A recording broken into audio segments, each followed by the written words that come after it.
জেনা এমন একটা পাপ, যেই পাপ থেকে যদি কোনো যুবক নিজেকে বাঁচাতে পারে, আল্লাহ পাক তাকে সাক্ষাৎ মৌতের হাত থেকেও বাঁচাতে পারবে ইনশাআল্লাহ। কিভাবে? 3 বন্ধু যাচ্ছে রাস্তা দিয়ে, হঠাৎ করে ঝড়, বন্ধু 3 জন ঢুকে গেল গুহার মধ্যে। কিসের মধ্যে? গুহায়, যে পাহাড়ি এলাকায় আপনারা থাকেন যারা, গুহার মধ্যে। হঠাৎ করে পাহাড়ের পাথর দিয়ে গুহার মুখটা বন্ধ হয়ে গেল। এখন খোলার কোনো অপশন নাই। সবাই বলছে এখন 3 জন, এখন তো আমরা বের হতে পারবো না। সবাই সবার নেক আমলের ওসিলা দিয়ে আল্লাহর কাছে দোয়া করো। কিসের ওসিলা দিয়ে? নেক আমলের ওসিলা দিয়ে দোয়া করতে হয়। হাদিস। এই ছেলে বলছে, যুবক ছেলে, আল্লাহ, আমার একজন চাচাতো বোন ছিল। কে ছিল?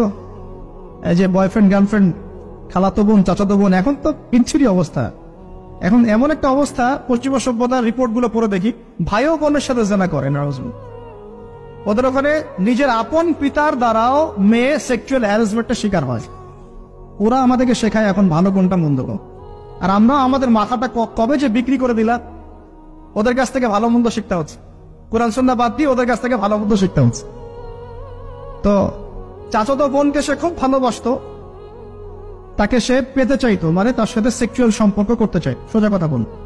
এখন সেই মেয়েকে অনেক প্রস্তাব দেয়, সেই মেয়ে রাজি হয় না। শেষে বলে, যদি আমাকে 1000 বা 100 স্বর্ণ মুদ্রা দিতে পারো, দিনার, তাহলে আমি তোমার সাথে সেক্স করব, মানে জেনা করবো। নাউজুবিল্লাহ। তো সেই ছেলে অনেক কষ্ট করে এই টাকাগুলো বা এই দিনারগুলো অর্জন করে, কামাই করে, দিন রাত পরিশ্রম করে, ঠিক আপনারা যেমন করছে না। তো এরপর সে তার স্বর্ণ মুদ্রা দেয়, দিয়ে বলে যে এখন আমাকে আমার কাজ করতে দাও। তখন সেই মেয়ে রাজি হয়। ঠিক যে মুহূর্তে তারা সেক্সুয়াল সম্পর্কটা করবে, ঠিক ওই মুহূর্তেই এই মেয়ে বলে ওঠে, হে আল্লাহর বান্দা, আল্লাহকে ভয় করো। আমি সারা জীবন আমার সতীত্বকে ধরে রেখেছি, কাউকে দেইনি। আমি কারোর সাথে এরকম অন্যায় করি নাই। আমি খারাপ মেয়ে নই। তুমি আমার ইজ্জতটা নষ্ট করো না। কে বলছে কথা? মেয়ে। ওই অবস্থা থেকে কি একটা ছেলের উঠে আসা সম্ভব? এটা কি এতটাই সহজ? এটা কিন্তু সহজ না। সত্যি কথা বলতে এই বিষয়টা কিন্তু এতটাও সহজ না।